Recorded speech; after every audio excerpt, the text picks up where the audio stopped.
I would like to read this reply to the U.S. government dated 1854 from Chief Seattle. This is in dedication to my grandma Lela, who would have been 96 years old yesterday. She was a beautiful mulatta. And my great-grandma Elizabeth, who was out of Virginia, who was mulatto, actually Cherokee. And she's listed as mulatto on the census because they wanted natives to disappear. So natives were listed as mulatto. Actually, mulattoes were listed as either Caucasian or white, but natives were listed as mulatto. She's listed as mulatto. And I like to read this in memory of them and in homage to my grandma's birthday yesterday. How can you buy the air? In 1854, the U.S. president made an offer for a large area of Indian land and promised a reservation for the Indian people. Chief Seattle's reply, published below, has been described as the most beautiful and profound statement on the environment ever made. The great chief in Washington sends word that he wishes to buy our land. The great chief also sends us words of friendship and goodwill. This is kind of him, since we know he has little need of our friendship in return. But we will consider your offer, for we know that if we do not sell, the white man will come with guns and take our land. How can we buy or sell the sky, the warmth of the land? The idea is strange to us. If we do not own the freshness of the air and the sparkle of water, how can we buy them? Every part of the earth is sacred to us. Every shining pine needle, every sandy shore, every mist in the dark woods, every clearing and humming insect is holy in the memory and experience of my people. The sap which courses through the trees carries the memories of the red man. The white man's dead forget the country of his birth when they go to walk among the stars. Our dead never forget the beautiful earth, for it is the mother of the red man. We are part of the earth, and it is part of us. The perfumed flowers are our sisters. The deer, the horse, the great eagle, these are our brothers. The rocky crests, the juices in the meadows, the body heat of the pony, and man all belong to the same family. So when the great chief of Washington sends word that he wishes to buy our land, he asks much of us. The great chief sends word he will reserve us a place so that we can live comfortably to ourselves. We will be our father. He will be our father, and we will be his children. So we will consider your offer to buy our land, but it will be not easy, for this land is sacred to us. This shining waters that moves in our streams and rivers is not just water, but the blood of our ancestors. If we sell you land, you must remember that it is sacred, and you must teach your children that it is sacred, and that each ghostly reflection in the clear water of the lakes tells of events and memories in the lives of my people. The water's murmur is the voice of my father's father. The rivers are our brothers. They quench our thirst. The rivers carry our canoes and feed our children.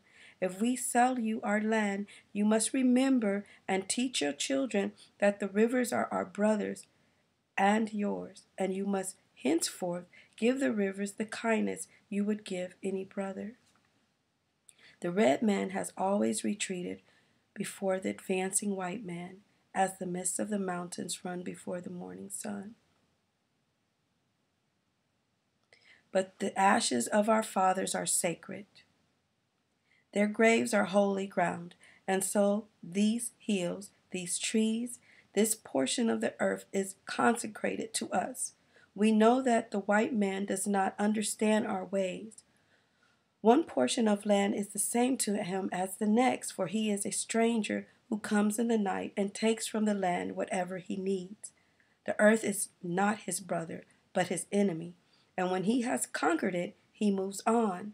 He leaves his father's graves behind, and he does not care. He kidnaps the earth from his children. He does not care. His father's graves and his children's birthright are forgotten. He treats his mother, the earth, and his brother, the sky, as things to be bought, plundered, sold like sheep or bright beads. His appetite will devour the earth and leave behind only desert. I do not know. Our ways are different from yours. The sight of your cities pain the eyes of the red man, but perhaps it is because red man is a savage and does not understand. There is no quiet place in the white man's cities, no place to hear the unfurling of leaves in spring or the rustle of an insect's wings. But perhaps it is because I am a savage and I do not understand. The clatter only seems to insult my ears. And what is it there to life if a man cannot hear the lonely cries of wolves and the arguments of the frogs around the ponds at night? I am a red man and I do not understand. The Indian prefers the soft sound of the wind darting over the face of a pond and the smell of the wind itself, cleaned by midday rain or scented with the pinyon pine. The air is precious to the red man, for all things share the same breath. The beast, the tree, the man, they all share the same breath. The white man does not seem to notice the air he breathes. Like a man dying from a many days, he is numb to the stench. But if we sell you our land, you must remember that the air is precious to us. The air shares the spirit with all the life it supports. The wind gave our father his first breath, also receives his last sigh. And if we sell you our land, you must keep it apart and sacred, a place where even the white man can go to taste the wind that is sweetened by the meadow's flowers. So we will consider your offer to buy our land. If we decide to accept, I will make one condition. The white man must treat the beast of this land as his brother. I am a savage and I do not understand any other way. I have seen 1,000 rotten buffalo on the prairie left by the white man who shot them for a passing train. I am a savage and I do not understand how the smoking iron horse can be more important than the buffalo that will kill only to stay alive. What is man without the beast? If all the beasts are gone, man would die from a great loneliness of spirit. For whatever happens to the beast soon happens to the man. All things are connected. You must teach your children that the ground beneath their feet is the ashes of my grandfathers, so that they will respect the land. Tell your children that the earth is rich with the lives of our kin. Teach your children what we taught our children, that the earth is our mother. Whatever befalls the earth befalls the sons of the earth. If men spit upon the earth, they spit up on themselves. This we know. The earth does not belong to man. Man belongs to the earth. This we know. All things are connected like the blood which connects one family. All things are connected. Whatever befalls the earth befalls the sons of the earth. Man does not weave the web of life. He is merely a strand in it. Whatever he does to the web, he does to himself. But we will consider your offer to go to the reservation you have for my people. We will live apart and in peace.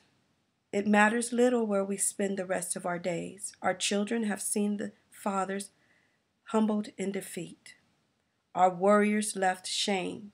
And after defeat, they turn their days in idleness and contaminate their bodies with sweet foods and strong drink.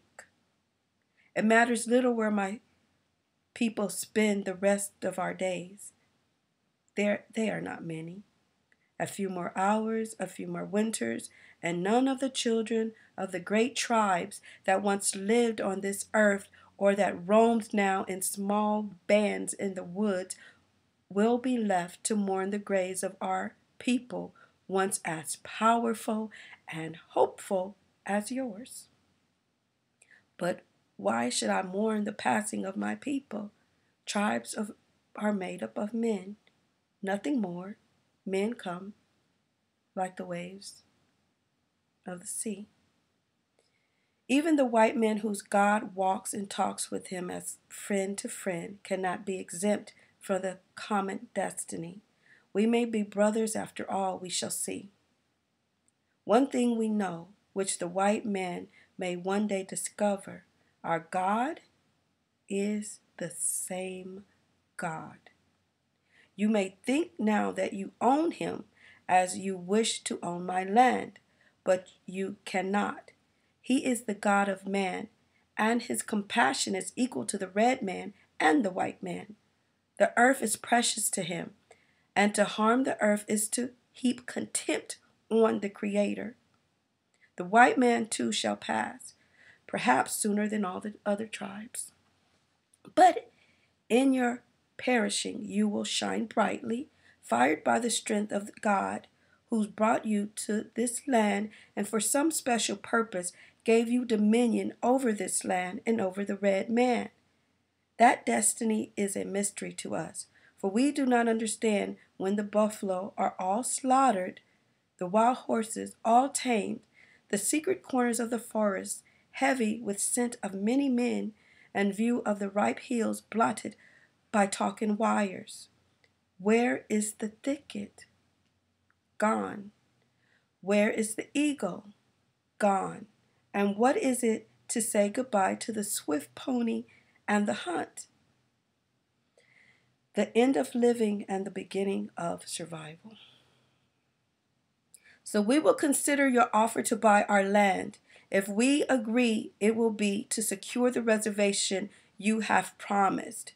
There, perhaps, we may live out our brief days as we wish. When the last red man has vanished from the earth, and this memory is only the shadow of a cloud moving across the prairie, those shores and forests will still hold the spirits of my people.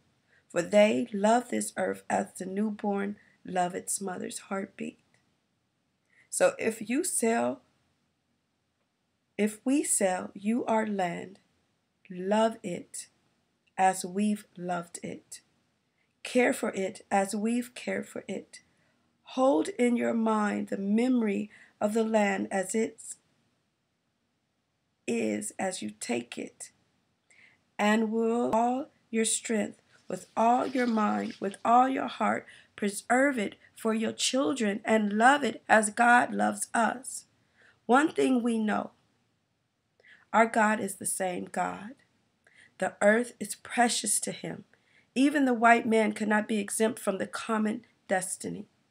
We may be brothers, after all. We shall see.